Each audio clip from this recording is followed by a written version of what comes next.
Superado o intervalo comercial, nós voltamos e com uma notícia boa. Eu aprendi onde olha na câmera para efetivamente parecer que eu estou olhando para vocês. Olha que coisa importante, porque parecia que eu estava olhando para o nada no universo, né? Em alguns vídeos. Eu achei super legal. Eu acabei de descobrir isso agora. Eu falei que eu era o Barbato em mídias sociais e negócios internéticos e modernicos, mas na verdade não sou. Eu sou mais velho que o Barbato, porque o Barbato, eu vi as aulas dele, elas são maravilhosas. Aliás, eu não sei como vocês conseguem prestar atenção nas aulas, porque eu assisto as aulas e eu só fico olhando as casas das pessoas. É muito difícil esse negócio de aula em casa, porque a gente fica olhando efetivamente. Vê a aula do Charles, fica procurando na estante do Charles se ele de fato tem todos os livrinhos dele, e quando vê a do Chimizo a gente fica olhando se ele tem todos os livrinhos do Charles. Então obviamente é um negócio complexo, eu não conseguiria prestar tanta atenção. Mas foquem, nós damos aulas em espaços brancos, amarelos e vazios, para que você possa prestar atenção na matéria efetivamente. Seguindo as normas gerais sobre as provas dentro do processo civil, nós temos que pensar agora o seguinte, ainda como regra geral. A quem incumbe provar o que dentro do processo? Quer dizer, cada uma das partes prova o que? Veja, se eu olhar o artigo 373 do Código de Processo Civil, ele vai me dizer assim, genericamente, autor. Ao autor incumbe o ônus de provar a veracidade, a verdade, dos fatos por ele alegados na petição inicial. Então o autor ele tem que provar os fatos que ele alegou na petição inicial, provar que eles são verdadeiros. E o réu? O que o réu tem que provar? Olha, ao réu incumbe provar a existência, a veracidade de fatos que sejam impeditivos, modificativos ou extintivos do direito do autor. Então, teoricamente, se eu pegasse a regra geral do Código de Processo Civil, cada um prova aquilo que alega. O autor alegou fatos na petição inicial e aí é dele, vai ser dele a incumbência de provar a veracidade desses fatos. O réu alegou na contestação, naquela defesa dele, ele apresentou aquela que nós já estudamos, o réu apresentou defesa e nessa defesa ele apresenta um fato que é impeditivo, modificativo ou extintivo do direito do autor. Se ele apresentou esse fato, ele tem que provar a existência dele e a veracidade dele. Legal, fácil. Só que a vida não é mais fácil assim no processo civil. Porque nós sabemos, primeiro, isso nós já sabemos, o juiz não pode ter determinado na decisão saneadora que ele proferiu uma distribuição dinâmica do ônus da prova.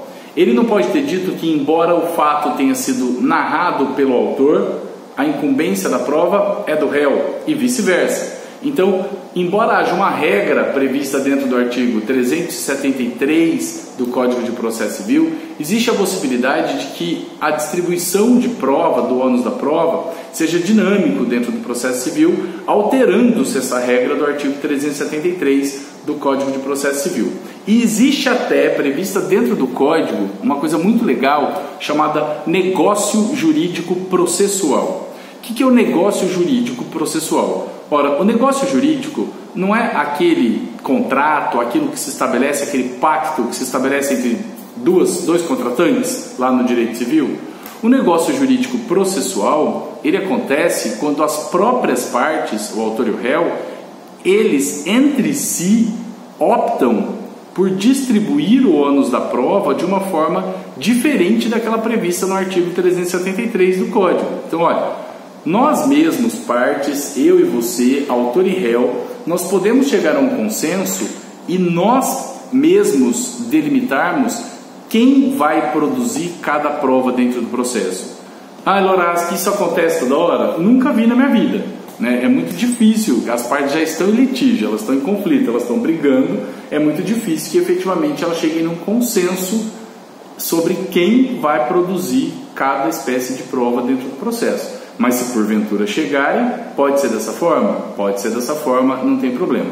Só não vale esse negócio jurídico processual, essa transação, essa negociação entre as partes sobre quem vai produzir cada prova, quando a gente está diante de direito indisponível, até porque os direitos indisponíveis, os direitos da personalidade, eles não comportam nenhum tipo de negociação, e também o juiz não deve validar esse negócio jurídico processual, essa escolha das partes acerca de quem vai produzir cada e determinada prova, Quando o juiz verifica que é extremamente difícil para uma das partes produzir as provas e a incumbência ficou para ela.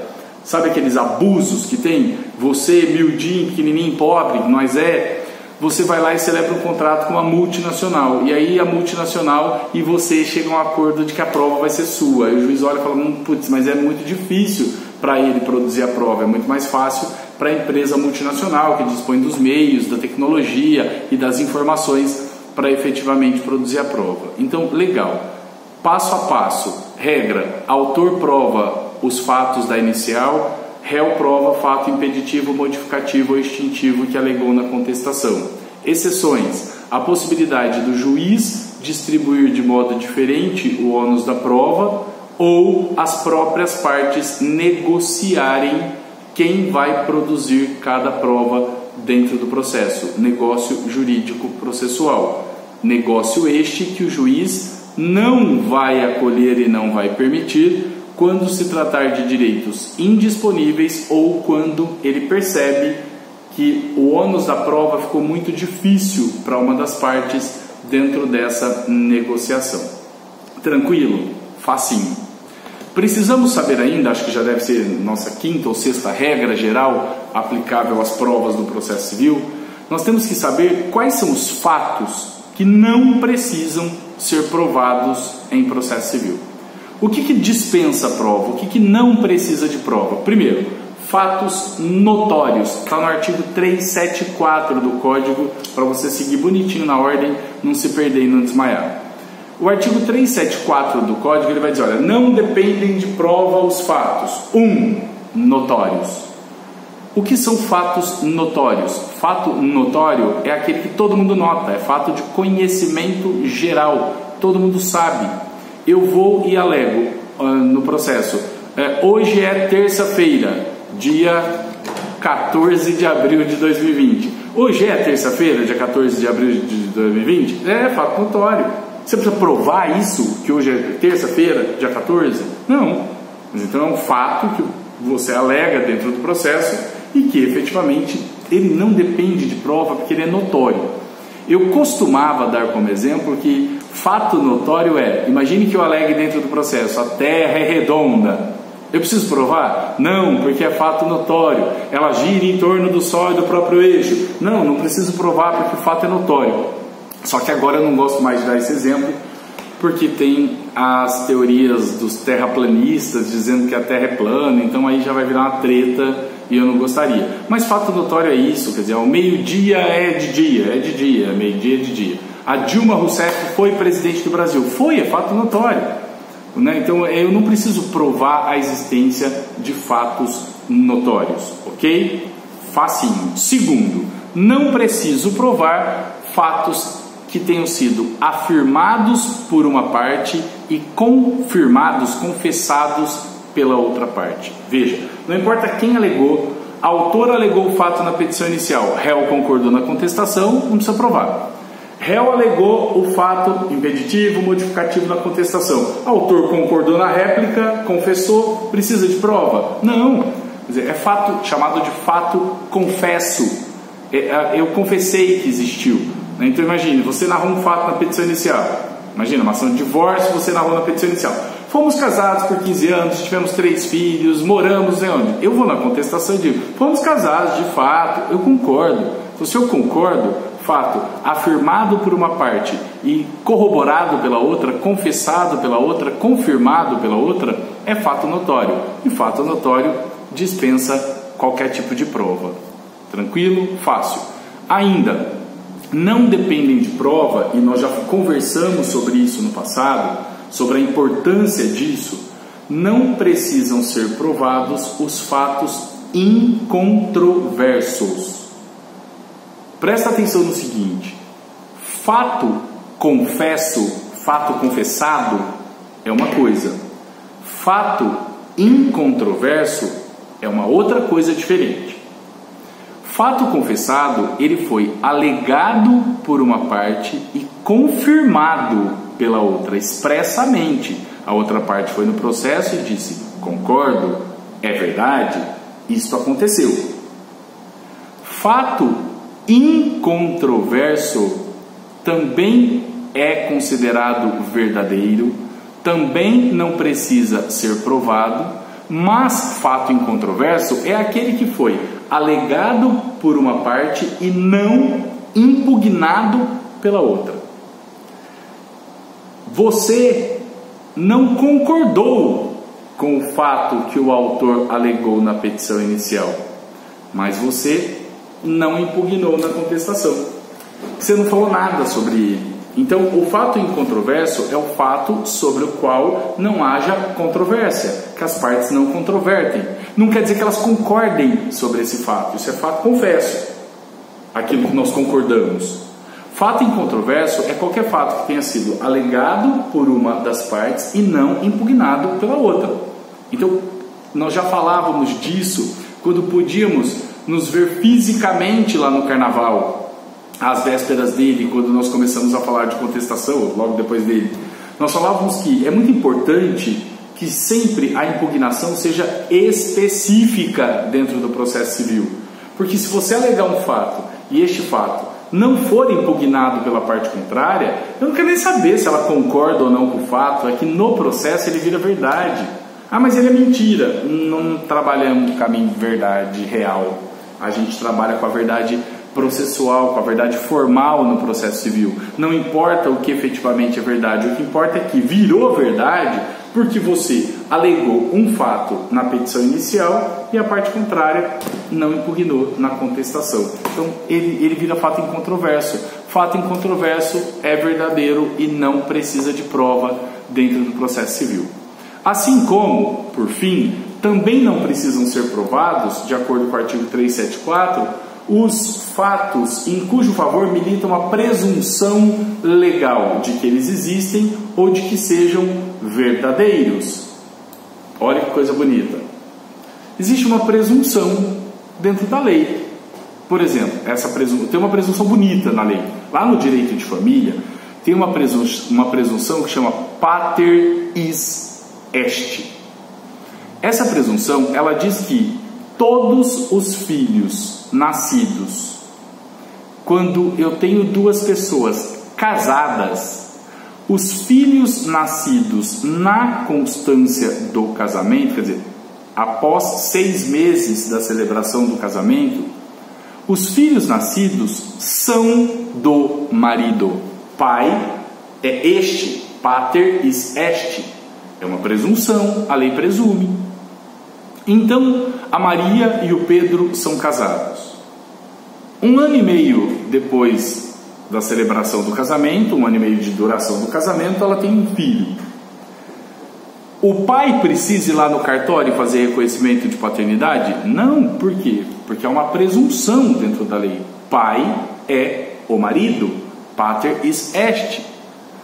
Se ela dentro de um processo alega: sou casada há 1 ano e meio com o Pedro e Pedrinho é filho de Pedro, ponto.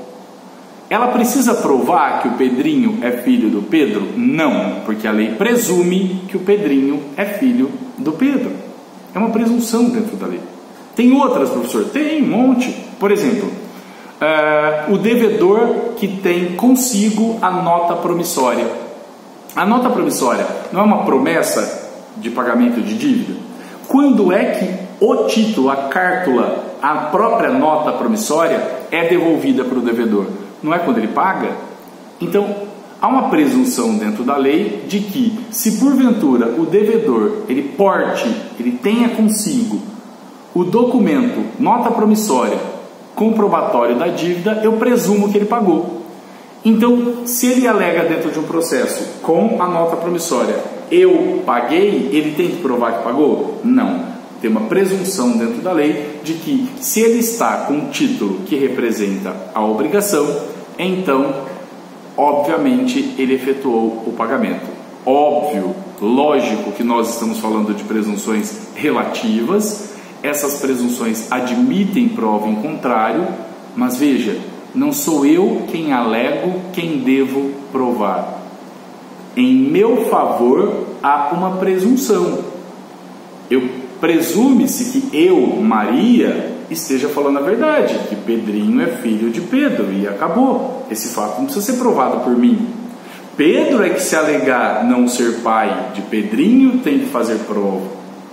Eu sou o devedor e eu tenho a nota promissória em minhas mãos. Se eu sou um devedor que tem a nota promissória em minhas mãos, olhei para o lugar errado. Se eu sou o devedor que tenho a nota promissória em minhas mãos, presume-se que eu paguei. Sou eu que tenho que provar que paguei? Não. É o credor que, se porventura alegar o não pagamento, quem deve comprovar o não pagamento dentro do processo. Tudo bem até aqui? Fácil, tranquilo? São normas gerais aplicáveis ao sistema de provas no processo civil.